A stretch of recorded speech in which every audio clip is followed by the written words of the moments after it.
Hi guys, my name is Carmelita Rosales. I go by Marie and I am 38 years old and I am making this YouTube video in hopes that I can get through to some people that there is a way out if you are a recovering addict like I am. I have 1 year into sobriety and I was hooked on heroin, meth, everything pretty much. You name it, I did it, especially alcohol and heroin and meth. But the purpose of this video is, like I said, to let you guys know that you're not alone. And I'm going to tell you a little bit about how I got sober. And mind you, it was not easy. So, those of you who are into recovery or are trying to get out of it or don't know how, watch this video. And, if you like it, go ahead and like and subscribe. Um, and send me some questions and I'll answer them, one by one to the best of my knowledge. That's the whole point of this video too. I want to help others. I want people to know that there is a way out.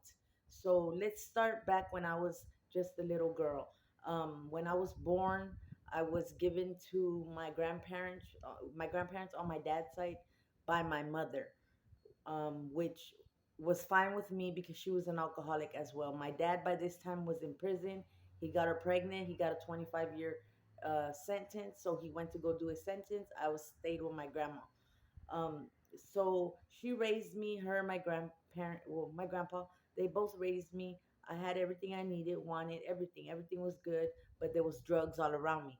If you're from San Antonio, West Side, 210, baby, yes, you know what I'm talking about.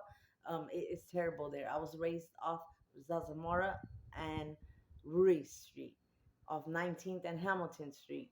All that good stuff. Well, not good stuff. At the time, I thought it was good stuff, but no, it was not. So let me tell you. So I, I was doing okay.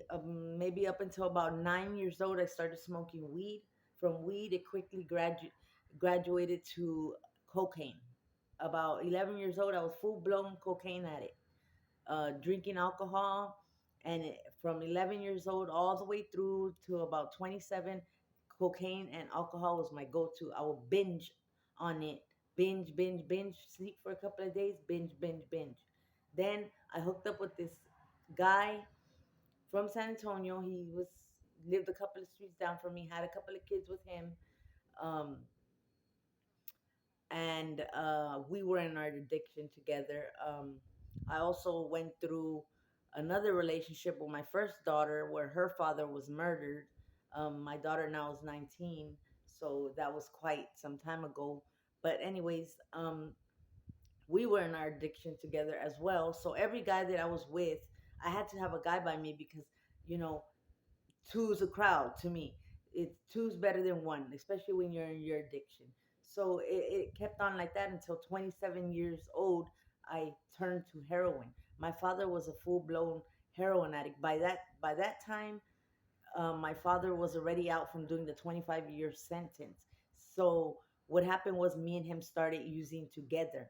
I saw him doing it, so I wanted to do it. So I started doing it. That's when my whole world just went down. So um, I just want to let y'all know that y'all are not alone.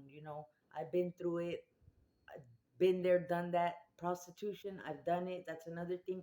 I want to let you, women and men now, are out there too doing prostitution for their drug. And I know because I was with somebody who was out there doing that. So men who say no, I wouldn't never do that. Yes, you would, because I'm pretty sure if let me know in the comments below if you've been with a man who's done that before. And don't be afraid to tell me anything, to ask me anything, because I've done it all. Okay, so ask me whatever. Feel free to. Anyways, so yeah, 27 years old, and so by 28, I was a full blown heroin addict. Um, Getting in and out of ugly relationships, getting beat up, domestic violence. My kids got taken away from me. My whole world fell. So that was even a more excuse to use heroin. So I continued on with it. I lost my kids, by the way. I lost two to my aunt, one to my cousin. Good thing they stayed in the family. So now I'm in touch with the oldest one, but still working on the two little ones. But anyways, Listen, that's for another time, another story. Yes, so I was, full blown heroin addict by 28. Being in bad relationships and choosing and making wrong decisions. So, I and to me, I thought I was a shit. I thought I was a shit. I didn't care what anybody told me. I did Nothing could happen to me. You know, I was untouchable. But no, I started prostituting my body out there on Southern Morris Street, and a lot of things happened to me. So you women out there who are thinking nothing will ever happen, no, yes it will. Let me tell you a little bit about what has happened to me out there. On one occasion, I did a date with a guy. Of course, they call him tricks. I did a date with him, and one of them happened to be an officer, so I got arrested for the first time. Um, and so then after that, I came out. In about a week, they let me out, and I already knew when I was in jail, I was going to go right back and do the same thing. So sure enough, I couldn't wait to get out because I wanted that, I wanted to get that needle and put it in my arm. And sure enough, I did, and I went right back out there. So I got arrested again. So in between all those arrests and stuff, um, there was this one occasion when I met this man. I got in the car. We did the date, but then at the end of the date, he wanted his money back. And I told him, I'm not giving you your money back. I was high. I didn't care. I'm giving you your money back. You ain't getting it back from me. I thought I was bad.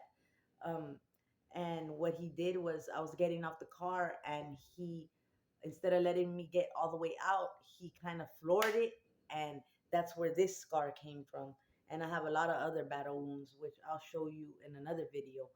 And long story short, I went on the next date after that. I bandaged it up and I went on the next date. That's how messed up my mind was. I was feeling lost. I felt like nobody cared. Yes, my family in San Antonio did care, but I was stealing everything from them. So of course nobody wanted me around. I robbed my grandparents, the ones that raised me. I robbed my uncle for all his whatever he had of value. Now today, I can honestly say he trusts me with his own social security because he's trying to help me get a car. um and I'll get to that later on. But um he's going to be co-signer, in case you're wondering, what do you mean? Okay, so yes, I have gained all their trust back. But okay, so then that happens. And on another occasion, another trick, date, whatever you want to call him, John, whatever you girls, guys call him, um, picked me up, and I got in the car, and me thinking, are you an officer? No. Okay, well, touch me here. And whoever says that if they're an officer, they can't touch you, that's a big lie, because yes, they will, and they'll still arrest you for it. You cannot do anything about it. You shouldn't be out there in the first place. I got arrested again, and then this time I did like maybe 2 months, and then came out, and I couldn't wait again because I was gonna come out and do the same thing. So that is the mind of a sick person. And people say it's a disease, but no, it's all a choice. I do not agree with it being a disease. Put me on the comments below. Tell me if you think it's a disease, or do you think it's by choice. Or tell me what your thoughts are on it. Hit me up on the comments below, and I sure will get back to you on that one. And let me know if you have anything that you would like me to talk about, and I'll go ahead and talk about it on my next video. As you know, I'm new to YouTube, so kind of guide me on this, help me out with it.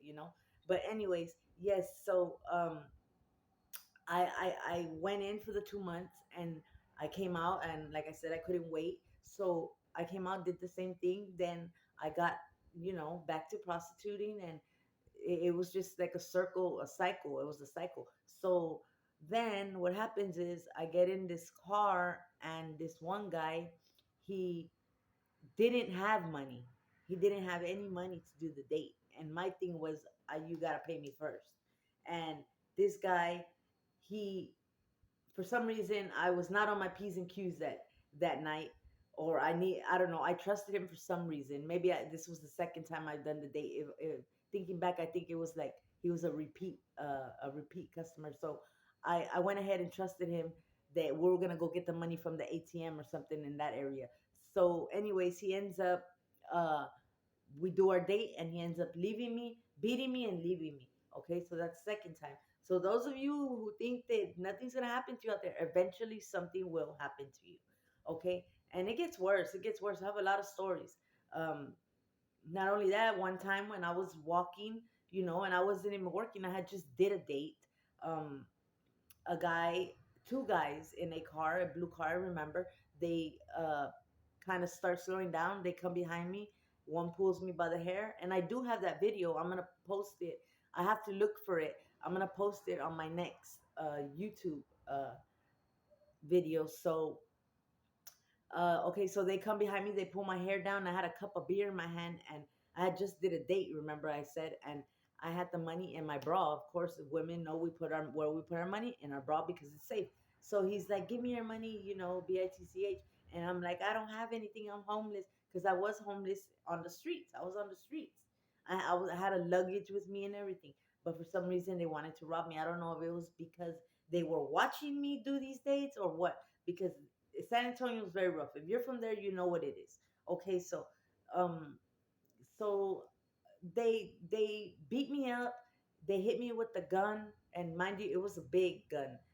Come to find out, it was one of the guns they use in the army. They shouldn't, that nobody should even have. But anyways, I did the police report, but then again, the neighbors had called the police, and I didn't want them to because I, at that time, had a blue warrant.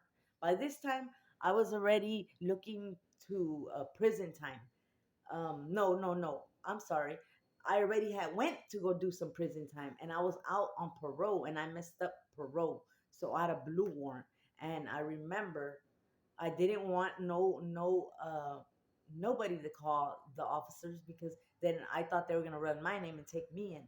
So um, long story short, the officers, they didn't run my name. I got away with that one.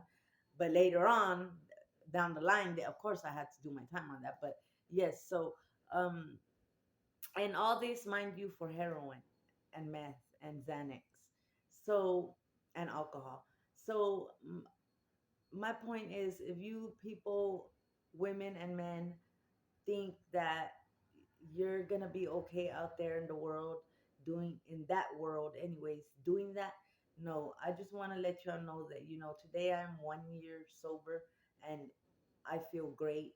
I'm okay with, I have peace within myself. And how that happened was, how I got clean was, my brother had been trying to lure me over here to where I live now. I'm from San Antonio, but I currently live in Hebronville, Texas. And he had been trying to lure me over here, saying how he could help me, to change my life and this and that. And I said, "Oh, hell no, you ain't." Nobody can tell me nothing, like I said. And I finally have broke my ankle last year, February 15th, 2022. I broke my ankle bad, and it's still broken today. I'll show you a video of it next video. Um, so I went to the surgery, to the doctor. They were supposed to do the surgery. They didn't do the surgery. So today my ankle healed very messed up. It needs surgery. Of course, I don't have the funds for it because it costs a lot of money. But I just want to let you guys know that if you do have a support system, you need a support system. You need to reach out to people. You need to ask for help. Ask me for help. I will guide you in any way I can. I I I this is my passion. This is what I want to do.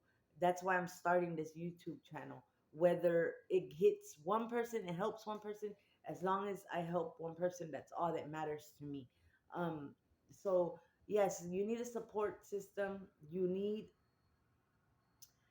to let it all out. There's something there that you have bottled in that you're not letting out. That is the reason why you turn to heroin. What it was for me, and because I liked it, and I got addicted to prostituting too. I got addicted to domestic violence. To me, if the man didn't hit me, it meant that he didn't love me. So you girls out there and men too are going through it. Y'all need to really think about it and know that there is a way out, and I'm here for you. If you want to comment down below and like and subscribe this video so I can make more videos for you guys. And I'm gonna be very creative and think of some better topics on this subject and different. This channel is going to be of different things. And next time I'm gonna show you my ankle. It's gonna be good next time. So like and subscribe, and I will get back to the story. I just wanted to give y'all a little feel of what I'm gonna be talking about. This is my first time. If I messed up in any way, give me a break. Um, and yes, I want to thank you guys so much for watching this video, and like and subscribe, like I said. Thank you very much.